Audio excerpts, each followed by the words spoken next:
Folks, you join me in conversation with Allison Gill. You know your lover. Breakdown with Allison Gill. If you have not subscribed, you must. Also, Muller, She Wrote. Also, the Daily Beans podcast. Also, now she does these viral videos for Midas Touch. Also, she does not sleep, and there's only one of her. I guarantee you she has not cloned herself. And Allison taught me that I've been saying Fanny. I heard Fanny. I've been saying Fanny, but it is Fanny. It's Fanny Willis. And, we'll start with the depressing news quick, but then we're going to get to some better news. And the reason why I brought Allison on is because I knew I could go back and forth with someone because we expected today. And for those who haven't followed today's news, let's take it back a step further. I said, going back to the Trump first administration, this man will never go to jail. Never, ever, never, ever, ever, ever. Why? This is America. Richard Nixon didn't go to jail. Richard Nixon got pardoned and then wrote books and then traveled the world and got speaking engagements.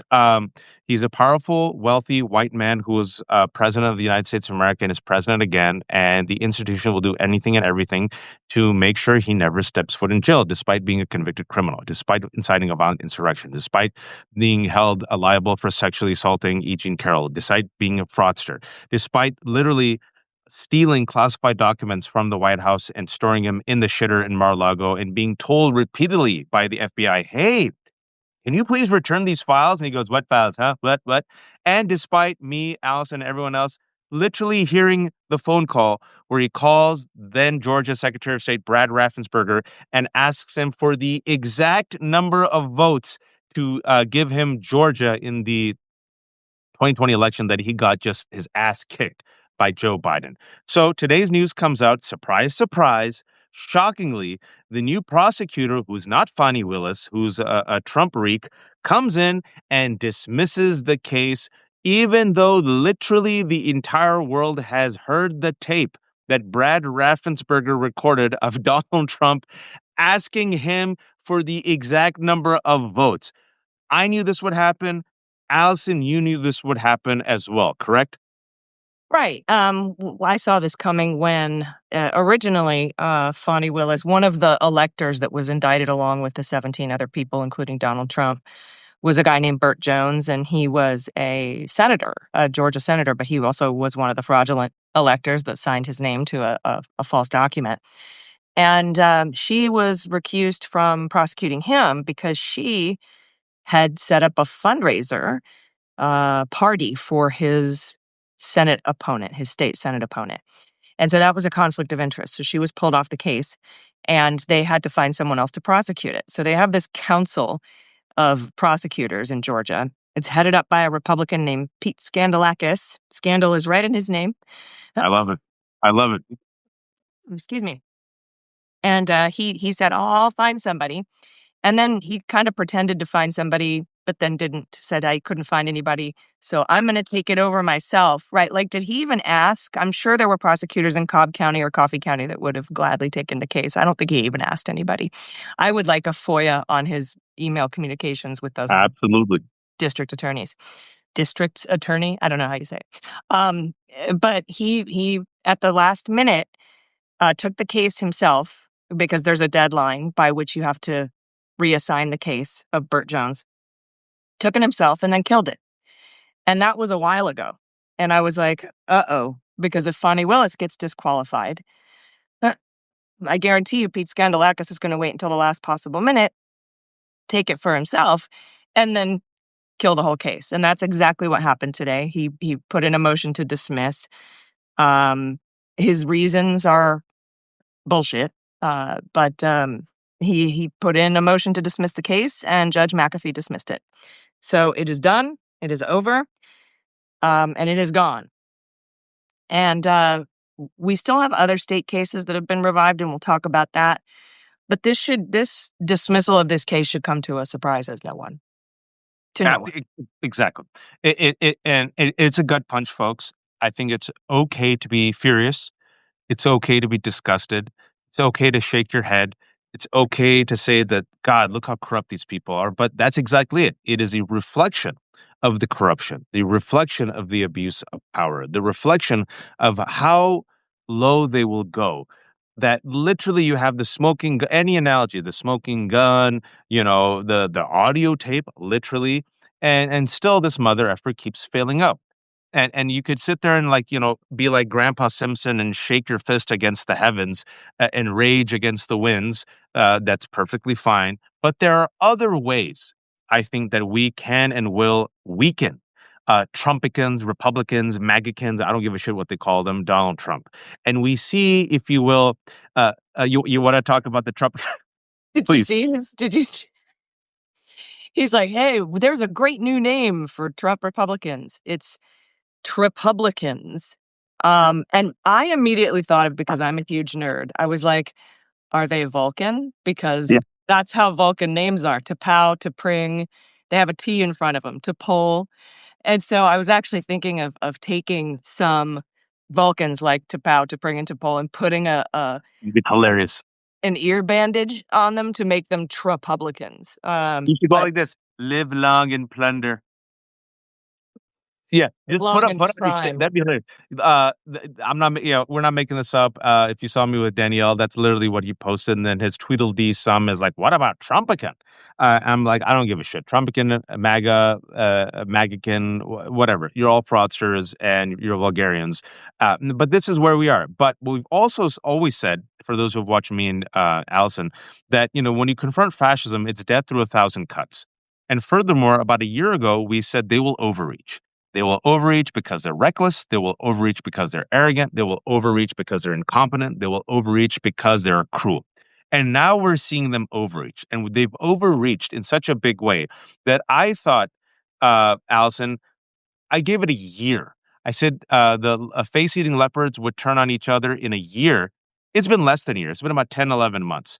And I'll, just because it's such a good story.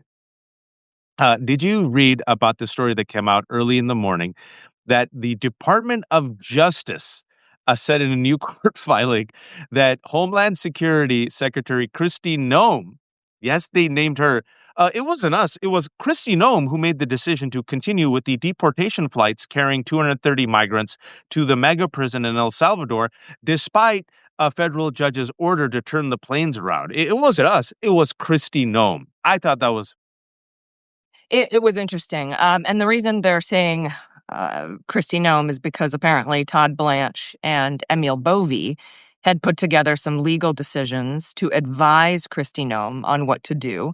And the government says those are privileged, because of work product privilege, deliberative process privilege. But Emil Bovey and Todd Blanche determined that since the written order didn't mention turning the planes around, it only mentioned bringing people, or not letting people be removed from the United States. And since these people had already been removed and were already in the air, that they that's what Emil Bovey and Todd Blanche advised Kristi Noem. Oh, we don't have to turn the planes around. He only said that with his mouth. He didn't put it in writing. And they've already left. So all we have to do is make sure not to send any more. And that's why they have now thrown her under the bus. And it's going to be interesting to see, because now this is all in the contempt case from Boasberg, which was all but dead when a three-Trump panel, or a three-judge panel with two Trump judges, vacated his criminal contempt order, saying, I think that there's criminal contempt here, that they violated my order to turn the planes around.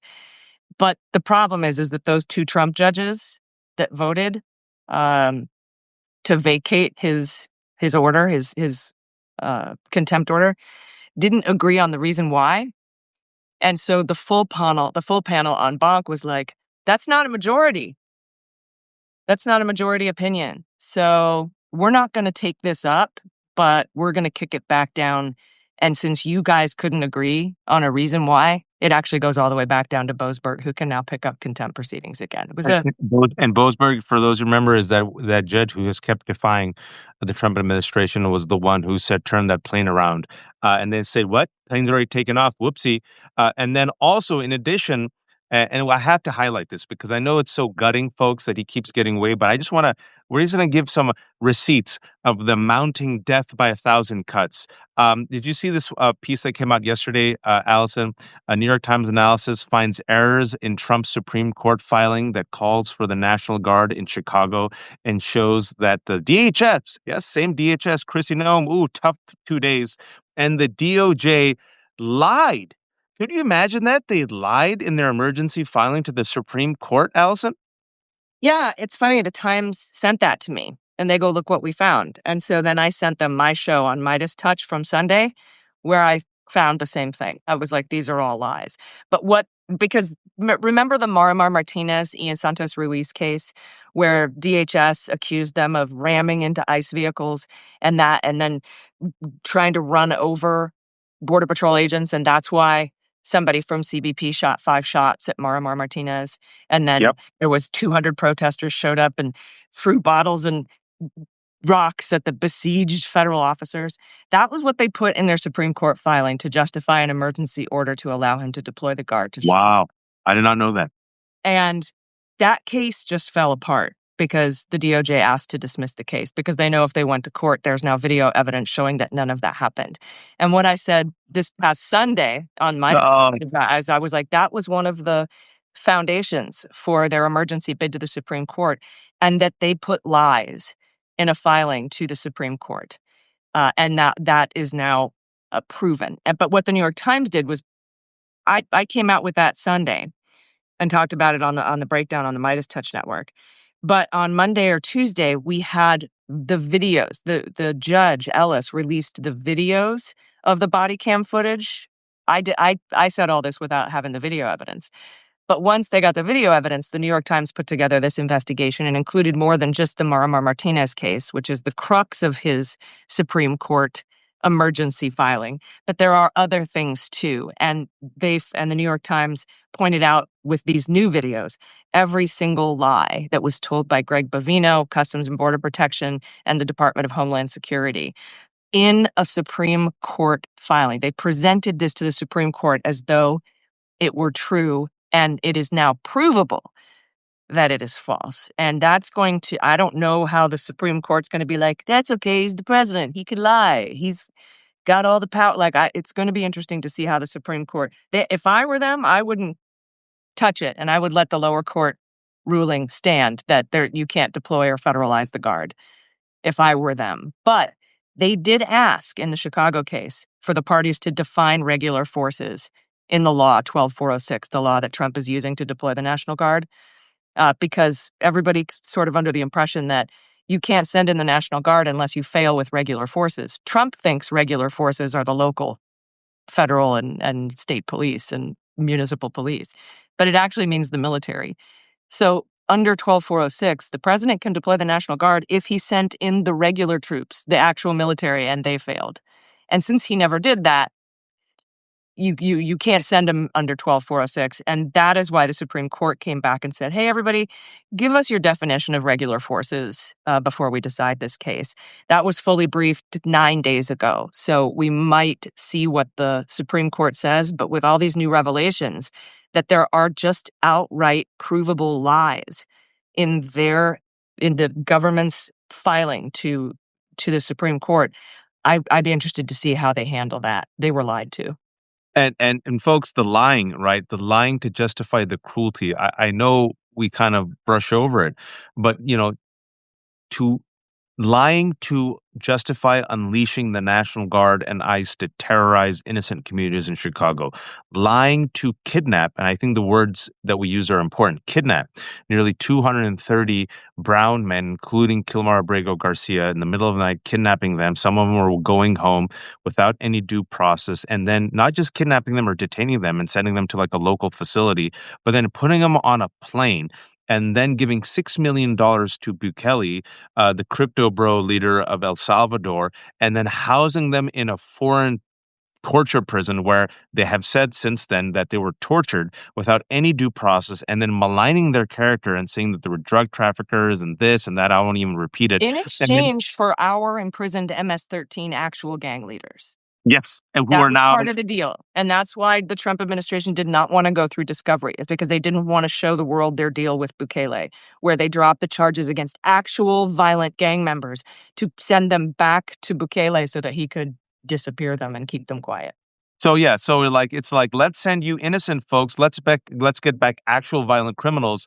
And also, I want to tie this to the lies that because I think it should be in the news that the Trump administration has outright murdered. I'm going to use the word murdered, murdered more than 2 dozen, most likely folks, fishermen, Venezuelan fishermen off the coast without any due process, any evidence. And the one time that they, actually had a survivor, instead of trying them and presenting them to the public and doing a press conference and saying, "Aha, we finally have a Tren de Aragua drug trafficker who has survived."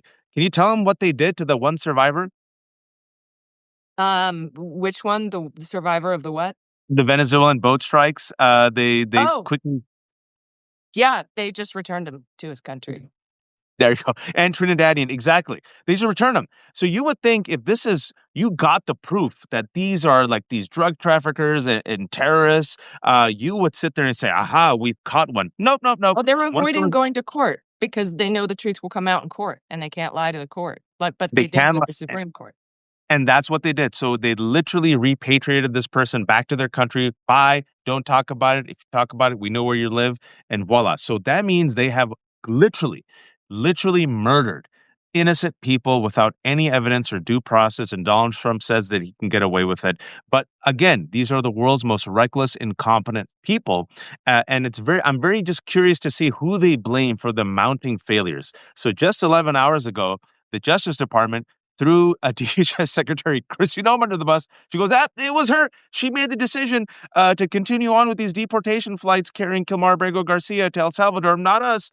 And then you're going to be seeing some more and more rage and ketchup bottles thrown at the wall because, Allison, I was thinking about you yesterday. Uh, and I saw when I saw the news, because I'm like, Allison probably has a smile on her face. Can you tell everyone what happened to these dead to right cases they had against James Comey and Letitia James, resulting from Donald Trump accidentally butt posting a text meant for his Attorney General Pam Bondi, where he gives her a list of all his enemies that he wants to punish for Festivus? Well, it's interesting. Lindsay Halligan actually resolved two cases at once by being unlawfully appointed. Of course, they're going to appeal this, but I'm a little, I'm actually a little sad. I was smiling, but I was a little sad because I wanted this to go on longer. I wanted it to be slower and more painful. I wanted to know what Judge Nachmanoff thought of the vindictive and selective prosecution motions to dismiss. I wanted to know what he thought about the Braunston literal truth defense motion. I wanted to know what he thought about the new motion to dismiss from Jim Comey for grand jury malfeasance, right? I wanted it all to come out. And we got quite a bit of that in some of the briefings and the arguments. We know that Lindsay Halligan said a couple of wrong on the law, wrong on the Constitution things to the grand jury. She told them the burden of proof was on the defendant, was on Jim Comey instead of the government. She's She so told him incompetent. she She's so told him incompetent. he didn't have a right to, or that they could take negative inference if he pled the Fifth or didn't testify in his own defense. Just very, very wrong on Fourth and Fifth Amendment. They didn't have a warrant. They didn't, they had the one guy who testified to the grand jury was tainted by privileged information. They actually even went outside the scope of the 2019-2020 warrant. There were supposed to be things destroyed that weren't relevant to that case, but never got destroyed. And they used that in this case without getting a fresh warrant. So they've totally violated search and seizure and tried to use fruit of the poison tree as their core evidence in this case. They did so many things wrong, and I was hoping we would get to the bottom of those before this other Judge Curry just dismissed because she was unlawfully appointed. But that's what happened. I'm waiting to see on the docket for Comey and Letitia James what the judges in those cases say now that Judge Curry has dismissed, because, they had to farm it out to a different judge, right? And so I imagine there has to be some closure from these judges in this case to say, all right, everything's moot, bye. But, maybe Judge Nachmanoff will say, well, I was going to dismiss on vindictive and selective prosecution for this, this, this, and this. And I was going to dismiss on grand jury malfeasance for this, this, this, and this. And I was going to dismiss on tainted guy and, whatever. But I don't have to because it's dismissed, case closed. I hope he gives us a little bit more than just case closed. But I doubt he will. Now, if they rebring the charges against Letitia James, we'll see those anew. And if they try to rebring the charges against Jim Comey, the judge pretty much slammed the door on that because the statute of limitations is up. We might get those fights, but I just wish we had more. I wish we learned more about her malfeasance so that she could be sanctioned under Rule 11 and perhaps lose her license as well. Oh, that'd be exquisite. We have seen accountability in different ways. So we've seen judges do their part. We've seen the rule of law do their part. I know it's been frustrating, especially with Fani Willis, but you also see what happens when you actually have competent judges who still have fidelity to the rule of law instead of Donald Trump. And especially once they throw sand in the gears of a fascist regime, especially a fascist regime like Allison has outlined, that is deeply incompetent and is incapable of hiding its incompetence, and it becomes public. Speaking about other We did ways to, that. We just found that out. Sorry to interrupt. We just did that in the Abrego case. They just found out through filings in the Abrego case that there's not even a removal order on the books, so he shouldn't be in detention at all. God, I didn't even know that. Yeah, yeah, and He that should sue him, man. God, I hope he sues him. the guy who Sinis brought in to ask about his declaration that Costa Rica would no longer accept Abrego Garcia, and the door to Costa Rica was closed, and that's why we want to send him to Uganda, Eswatini, Uruguay, Liberia. We found out he admitted in court that he actually didn't write a lot of that declaration that he signed, and that a lawyer for the State Department wrote it, and he doesn't even really understand what the words mean that they wrote, that he signed. So he admitted that in court. And the next day, Costa Rica put out a statement, and Abrego's lawyers noticed to the court, we never closed the door. It's always been open. Mr. Abrego is welcome anytime. So the Department of State lawyer that wrote that declaration for the guy who signed it, not knowing what it meant, complete lie, total fabrication. And it's all coming out, folks. It's all coming out because these are the world's most incompetent, ruthless, cruel people. So cruel. I just want you to sit with this before we move on, that they were perfectly fine, willing to destroy an innocent man's life, as they knew, as we all knew, that Kilmar Abrego Garcia had done nothing wrong, as he was in this country legally. A judge had already in 2019 heard the evidence, said, no, you can stay. He had married, he had kids. They picked him up because he was walking while brown. Well, they said that they didn't say he could stay. They didn't give him status, but they administratively closed his case, which gave him status. But they do have an order that's still on file that he cannot be deported to El Salvador.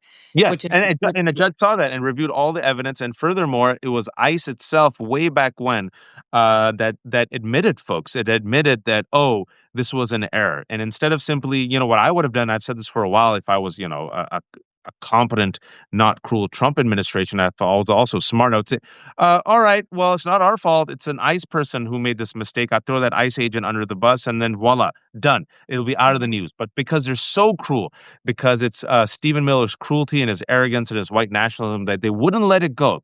They wouldn't let it go. And the reason I'm spending a little bit of time on this is, look, the cruelty and the misery. This is the karma I've been waiting for. This is the karma I've been waiting for, that you fast forward like 10 months, and now it's all coming out slowly but surely. And now they're turning on each other, and now they're blaming Kristi Noem.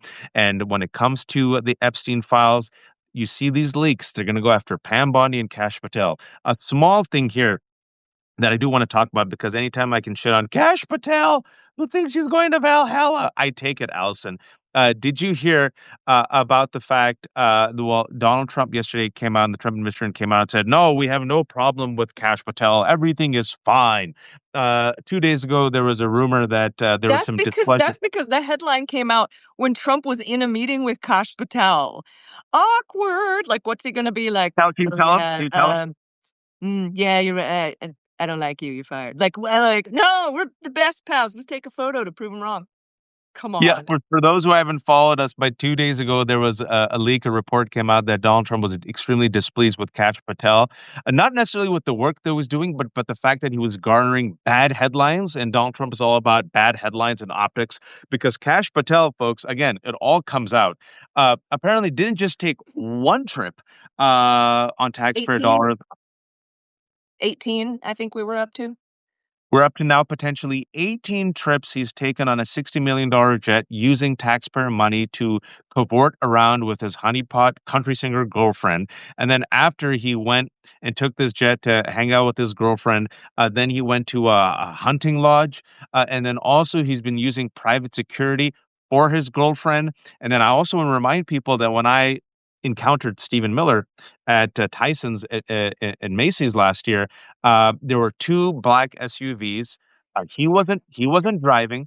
He was in the back, and there was security. And I sat there and go, "Huh? I wonder who pays for this." I'm assuming it ain't him, but I digress.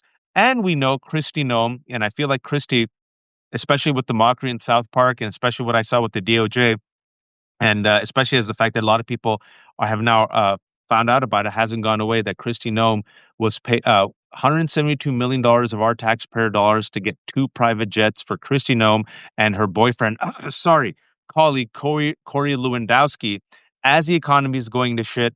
And they're throwing great Gatsby parties. And Cash Patel, like Allison said, is 18 now. What? Yeah, 18. And then you see the Epstein files cracking, cracking, cracking. Uh, this is another way to hold them accountable. The truth, stories, scandals, making them look bad, and knowing these vindictive pieces of shit, they turn on each other. Right. Uh, how long do you think Cash, Ham, Christie are going to last? It's anyone's guess. Anyone's guess is as good as mine, but probably once the bad stuff comes out in court, if not sooner, to try to avoid it.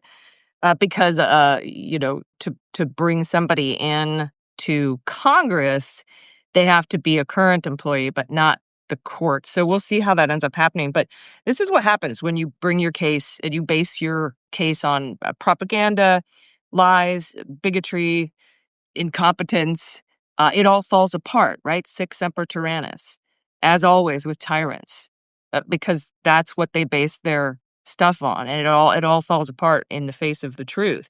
Now we also have somebody leaking Witkoff's audio I was about to get there. Yeah, take about it his away. discussion, and I think this is somebody who wants to blow this disastrous peace plan up. Maybe it's one of our allies that intercepted that audio, that released it. Maybe Mhm. it's somebody in the intelligence community that felt that this should get out, although our intelligence community tends not to leak things like that. Um, but it's gonna be interesting to see who did that. And then also wanted to, when we talk about keep pounding on these certain things, with the Epstein files, I know a lot of people are kind of like, why have we stopped talking about them? There's a lull right now because there's a 30-day window for Pamela Joe to release the files after the passage of the Epstein Files Transparency Act. She has until December 20th to release the files. And if she releases or if she withholds or redacts, she has to explain every single redaction. She has to summarize what's under the stuff if she says it's classified. So there are these guardrails. If she violates any one of those rules, it triggers a lawsuit from Congress, and we'll find out from a lower court judge if she inappropriately or over redacted or withheld any documents that she wasn't supposed to withhold. And just real quick before we go back and finish talking about the Witkoff stuff and the other things, where you base your whole life on lies, it will come tumbling down. Somebody asked who Andrew Bailey is. That is who Trump is reportedly weighing replacing Kash Patel with. Andrew Bailey is the guy that Trump brought in to babysit Bongino as the deputy FBI director. I remember Like from Missouri. maybe, yeah, I believe so. Let me check. Go continue. I'll fact check that. Continue, please. But that's who he's Former Missouri Attorney General Andrew Bailey, correct. When yeah. Dan Bongino went quiet as a mouse fart. He's the co-deputy director, which is funny, really funny to me, and Andy McCabe, who's the former FBI deputy director, did it by himself. you know. So he was like, "Oh, that's really interesting that they had to bring in another guy for Bongino, for a podcaster, who would have no shade to podcasters, that's me, but I I would couldn't." be much more comfortable. I've said this publicly. I'll say it again with Allison Gill being the head of the FBI, other than Kash Patel. That's Thank me. you. I'm sure everyone else agrees. Thank you. I appreciate that. But that's, I mean, everything is like you said, Waj. I know that people are upset about the Fonnie Willis case. That was never going to go anywhere as long as Scandalakis had a word, had a say in it. Um, but there are so many things that are absolutely falling apart right now, between now and Christmas, Yep. with the Abrego case, the Boasberg contempt case, the Marimar Martinez case, the Supreme Court case, the deployment of National Guard to Chicago and Portland and DC now. That, like, everything is falling apart The because Comey prosecution, the Letitia James prosecution, which was Eric very Swalwell important for. has sued now. And That by the was way, yesterday, right? Was that yeah, yesterday? and yeah, and he's sued because he thinks that it's Bill Pulte unlawfully obtained all of their mortgage documents, which he did. And guess what? That case today was assigned to Judge Boasberg. So Oh, I love it. Oh, that, sometimes these things work out, folks. And yeah, also with Epstein, we haven't forgotten exactly what Allison said. It's a brief lull. Don't worry. The Epstein files, we'll get to in a second. They, like But, I've said before. if you want some more Epstein news, Jason Leopold just FOIA'd a bunch of emails about the March. Remember back in March when they put 1,000 FBI agents on Yes, redacting these files? yes, He just got a trove of emails about that. And my reporting from last July, where I reported there was an Excel spreadsheet and training videos training yep. people on how to find and redact Trump's name. There are now, Jason Leopold just released an email confirming my sources, that there were training materials. And so that's going to Well, be a big boost to my FOIA lawsuit, to get those training videos. So and there not is just stuff going on. not just the training videos. Once those training videos are out, then people who don't know will be like, "Well, why were these 1,000 FBI agents asked to scrub the Epstein files? Who were they scrubbing?" The answer is Donald Trump's names. Well, what did they find out? And Allison has at least one or two of those FBI agents as whistleblowers, and I will not be surprised, Allison, if more of those FBI agents come out and whistleblow, because allegedly what we've heard or read is that they saw things, very disturbing, shocking, horrifying things. And these people, again, not the FBI agents, but MAGA and specifically Pam Bondi, are so incompetent that they all were using, thank you to Allison's reporting, the same open Excel sheet. So someone copy pasted something or took photos. We'll get to Epstein and how it's cracking. We'll talk about accountability, specifically when it comes to, because human beings are social creatures. And when it comes to face eating leopards and when it comes to pettiness and hubris and anger, it's also knowing the human condition. It's another reason why I thought it would last only a year, seeing some of these personalities, putting them in the same room. But before we get to that in a second, I had this primed, and thank you so much to Allison. That's why I love doing this with her. She went there and I was going to give her an assist. She gave me an assist. Representative Don Bacon, yesterday, Republican, now is calling for Steve Witkoff to be fired. I'm going to read his tweet. For those who oppose the Russian invasion and want to see Ukraine prevail as a sovereign and democratic country, it is clear that Steve Witkoff, Trump's special envoy, fully favors the Russians. He cannot be trusted to lead these negotiations. Would a Russian paid agent do less than he? He should be fired. Now, for those who haven't followed this, I know there's a lot. We're looking at essentially a foreign policy money laundering scheme where Russia comes up with a 22-point peace plan that helps Russia. Steve Witkoff, who is Donald Trump's special envoy and part of the Trump administration, and last time I checked, Allison, they should be working for the United States of America, correct? Allegedly? Yeah, that's Allegedly. the idea. That's the idea. Yeah. Allegedly. Steve Witkoff is then coaching Russia on how to talk to Donald Trump about pitching their 22-point peace plan Did he And he take the Epstein course on how to talk to Russia about Donald Trump, or like literally flattering them. And then through Witkoff, they then bring in the 22-point peace plan to the Trump administration last week. Trump says, "Oh, look at that 22-point peace plan." And then guess who Trump is sending to Moscow to talk to Putin about his 22-point peace plan? Anyone want to take a guess? Wait for it. Steve Witkoff. And like Allison said, the 5-minute phone call with the Russian envoy was leaked yesterday by Bloomberg. It is really damning. It is really shameful. I would say it's straight up quasi treasonous behavior. And and and because I keep the receipts, Steve Witkoff and his son, much like Jared Kushner, Allison, they've gotten a $1.5 billion investment from Saudi Arabia and the Gulf states. Hmm, weird, right? So Weird. I can't wait to know who got this audio and leaked it to Bloomberg. I think it's a good guy. I think they want to blow this up, because how is Steve Witkoff going to now, with this audio out there, going to go and talk to Volodymyr Zelensky like with a straight face?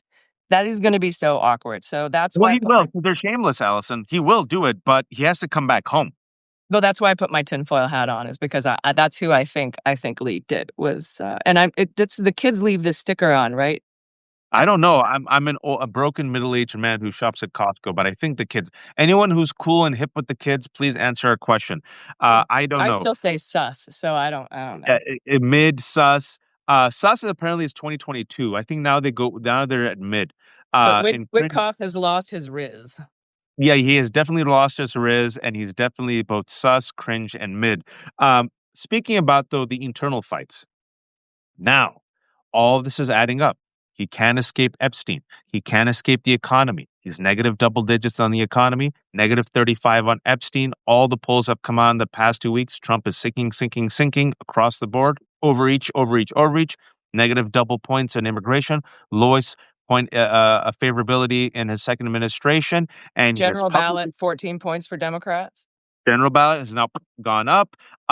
Republicans, I'm sure you saw that Axios story, are now turning on each other after Marjorie Taylor Greene resigned. Now they're threatening to resign. There's more infighting. They have no faith in Mike Johnson. This was all done because Donald Trump went against Marjorie Taylor Greene, called her a traitor, also went against Massey. Um, the leopards eating faces moment of accountability, Allison. Yeah, well, like I said, when you base everything on propaganda and lies and smoke and mirrors, and it'll fall apart like what did my dad used to say? A sack of wet mice. It's there's nowhere to go when you get to the bottom of things, and that's why this administration hates the judiciary so much, is because that's what the judiciary does. It gets to the bottom of things. And if you lie to them, they can bring contempt proceedings. And while nobody's going to go to jail, and you might get fines, you might get Rule 11 sanctions, people could be disbarred. That's the point. Isn't like, I wish everybody would stop with like feeling like the only way to win is to have all these people in at the underneath a prison. Right now, getting the information out to do political damage is extremely valuable, especially There going you into go. the midterm There you go. election. And, back in the Mueller days is when I stopped thinking that anybody was going to, tackle and shackle Donald Trump and put him in prison, because our institutions aren't there to save us. We are here to save them. Yep. And, chapter 2 in On Tyranny is defend institutions. They don't defend themselves, right?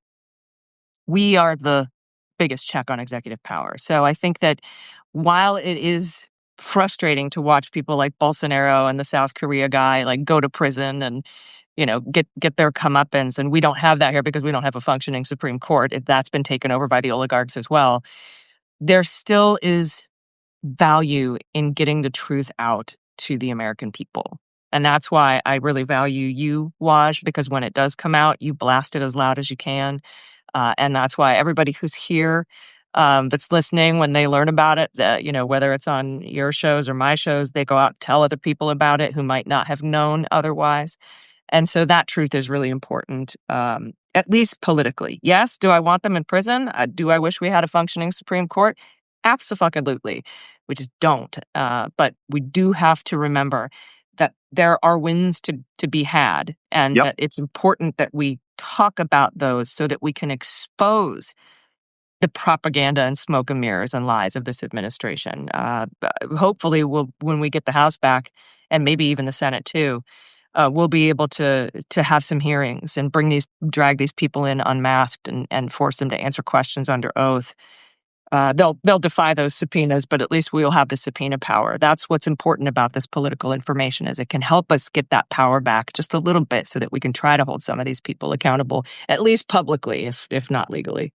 Allison, this just came out that the Justice Department is asking for permission to release Epstein files as FBI race to complete redactions.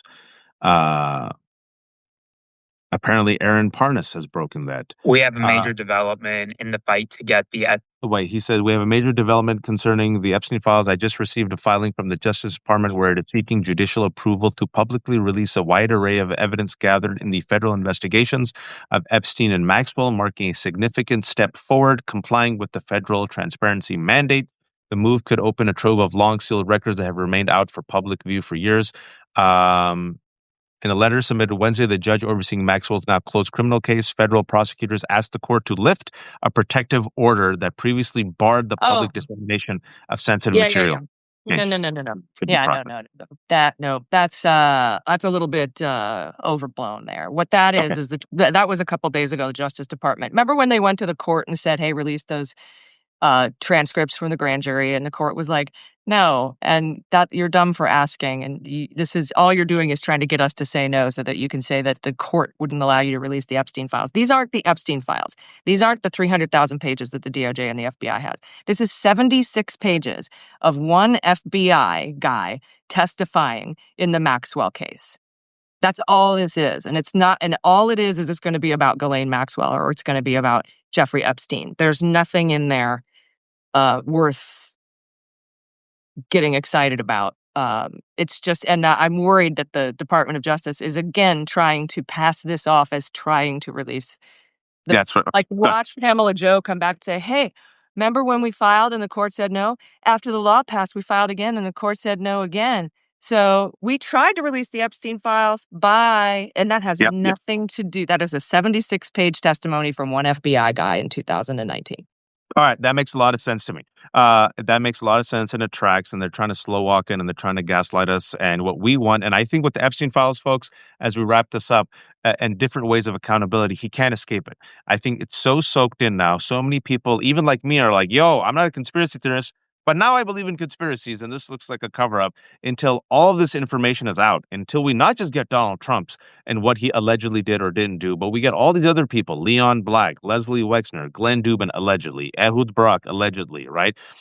J.P. Morgan, Israel, Deutsche Bank, Russia, more and more transparency. He's stuck. This is his major Achilles cankle. The economy is another major Achilles cankle. Accountability is also done through economic boycotts.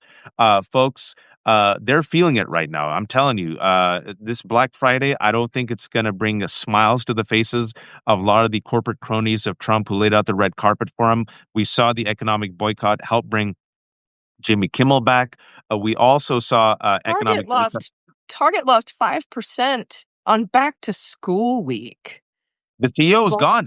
The CEO got kicked out a couple of months ago after 11 years. He got replaced because we did an economic buy-in to Costco that said, we're not stupid. We know our base is multicultural. We used to shop at Target all the time. I got memories at Target. I'm a brown guy.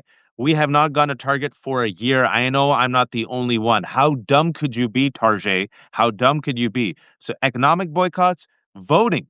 People voting still matters. We saw the tsunami. We saw Mamdani's win. We saw in the Supreme Court election cases of Pennsylvania. We saw it in Wisconsin. We tried to bring receipts where Elon Musk gave over $20 million. Failed, hugely failed by double digits. So you got voting coming up. You got the polls. And if you can do some asynchronous phone banking for Tennessee 7 on December 2nd, Trump won that district by 20 points, but we gained 30 points down in Florida 1 and Florida 6. it's a flippable seat, I think. And if it ever is, if any of these seats are ever flippable, including Marjorie Taylor Greene's, it's this year. It's this year.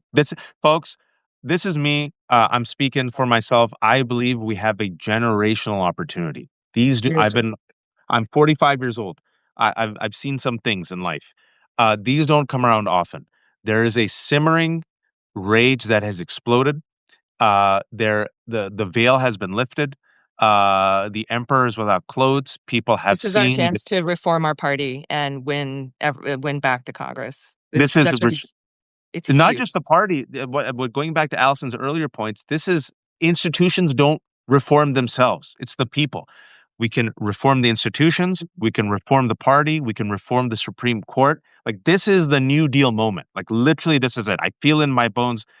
And every single opportunity we've had in my life, uh, those who are more wedded to, if you will, restoration other than reformation, the moderates that MLK wrote about way back in the 60s, it's a fight right now. It's between them and the majority, but I think they're misreading the moment, just like they misread Mamdani.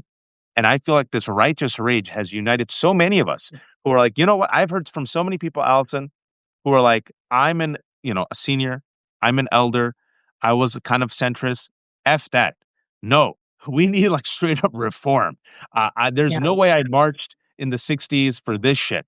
And then you got the young energy. So I think we come And together. please don't be discouraged by the fact that it's going to take more than one election cycle. Culling. We've always talked about the culling. Tell them about the culling effect, Allison, real quick. Yeah, well, I mean, there's a reason that Senate races are staggered. It's so that we don't see a complete removal of an entire, party at once. And so it's going to take, like, Schumer's not up this midterm, for example. It's going to take a couple of election cycles. Now, this is going to it's going to start with a bang in 2026, but we can't let that fizzle out like we did in 2018. Exactly. We can't be like, oh, that's it. We only got 40 seats. I wanted 60. I'm not going to participate in politics anymore. We have to start it off with a bang and keep our foot on the gas, our feet on the gases, because it's going to take 2-3 election cycles to get the party that we want in place. And our system is designed to work slowly like that. It's frustrating, but it's what separates us from autocracies. And it can happen in two elections, 2026 and 2028. You're talking about massive reform, 2026, 2028, you got to put the pressure on all of them. They're feeling it. Democrats, Republicans, the institutions, the financial institutions, all of them. We have the numbers and we have the righteous rage. And You folks, got to go. You're going to be late. well, yeah. Oh, yeah, I got to go. We'll hold them accountable. Before I go, Allison, because tomorrow is Thanksgiving, what are you, if anything, grateful for? I'm grateful for this community of listeners and followers, and it's my family. I never feel alone anymore, and I am unable to be gaslit because of it. So I'm thankful for everybody here, and I will be putting out podcasts over the holiday weekend. Of course you will. There's not going to be any breaks there. But I just want to thank everybody. Super grateful for you for caring about these details, these wonky details that matter, for not speaking in bumper stickers all the time, and for understanding nuance and truth and how important it is. And that's what I'm extremely thankful for. I'm thankful for Allison Gill. She is a one-woman machine. Having gotten to know her a little bit more over the past year, she always works. She cares deeply. She's super smart, super nerdy, does all the work. And I feel kind of bad, but not really, because if I know I need to talk to someone in a pinch, even on a Saturday, I text her, and about 9 out of 10 times, she says yes. And I feel like Ben Affleck's character in Good Will Hunting, where I want to go knock on the door one day and she's gone, and I realize, like, oh, Allison's left. She's in Hawaii, or she's in Falls relaxing. And I go, okay. And then I come back, and then Casey Affleck's character is like, I got shotgun. But Allison is, so I'm grateful for Allison and all the work she does. And like me, she has kept everything for free. I appreciate it. She could and should probably put up a paywall, but she chooses not to, folks. And I'm also grateful for the community of the Breakdown and also the Left Hook very smart, informed, compassionate people. And now that Allison has told me that she'll be working on Saturday and Sunday, even though I'm supposed to get on a plane and leave in literally I have 17 minutes to pray, wash my face, pack, and rally my kids. I will. But I'm a masochist. I like talking about this stuff because I don't want us to leave disheartened. I want us to realize that the story isn't over yet, folks. There's more of us than there are of them. And we have to keep fighting. We have to keep fighting a good fight. And this is a good fight. We're fighting against fascism. This is an honorable, It's the good best fight. fight. This is a way to, if you go down in this fight, it's a good way to go down. And I was thinking about this. I want my kids to say, my Baba went against the world's worst vulgarians, the most corrupt people, hate mongers, and he spent his time fighting them. I'm like, I'd feel proud if my kids felt proud about that. So Allison's in this fight. Mueller, she wrote. And if I may, Allison, I hope you don't mind. Ground News is a partner with the Left Hook, and they've offered 40% off for your viewers and my viewers. I get no money off this. Ground News support, like a lot of friends, IHIP, Zateo, Qasim Rashid. It's a really great aggregator and auditor of the news. If you haven't used it, I highly recommend it. They've given 40% off. I just put it up right there. Go there, you get 40% off. And the reason why I like it is if you want a news story, they'll give you all of the world's news stories in one shot, but they'll also audit it. They'll tell you if it's right or left. They'll tell you if it's factual. And also, they tell you who owns that news company. So I found them to be a really good partner, and hopefully they'll partner with Allison if they haven't partnered with her already. They reached out to me, but it's 40% off, so I'm sharing it off with you guys and also Allison's viewers who are watching. 40% off, take it. I don't get any money off it. That money goes to you. And folks, I thank you all for watching. Please be kind, be informed, take care of yourselves. Allison, are you taking tomorrow off at least? No, No, why? because the show must go on. No, Allison, make Allison take tomorrow off, everyone. Please, please, please. But if not, well, okay, listen. I am The having upper- an incredible dinner with my chosen fam, and it's going to be amazing. And I'm taking the afternoon off. How about that? No, still not good enough. However, now that I know that Allison might be working tomorrow, that's bad news for me because I might actually then call Allison in the afternoon because I might be sitting there in Orlando uh, itching. So if you get a text, listen, ignore my text tomorrow afternoon, Allison. I will not be offended. But Allison, enjoy. You do fantastic work. Everyone, go subscribe right now to the breakdown. How can people shamelessly support you, Allison? Just subscribe. It's free to subscribe to the breakdown. If you have the means, become a paid subscriber, support what we do. But that's it. Just being here, listening, participating in all of this is all I ever could ask for. So thank you. And also talk to him about the Midas Touch videos real quick. Okay, that's Sunday at noon on the Midas Touch Live channel. I always put the links up over on my Blue Sky. You can follow me at Mueller, She Wrote. And then I put the links to the shows up here at the breakdown at MuellerSheWrote.com. If you miss them live, you can always watch them, rewatch them. So that's And the then way to watch finally, those. Daily Beans. Tell them about Daily Beans. Oh, Daily Beans. That is a daily news podcast every weekday morning. News that's bearable. We make it bearable by making it swearable because we cuss about it, and you get all the news that you need without having to listen to Ken Jennings. It's fantastic.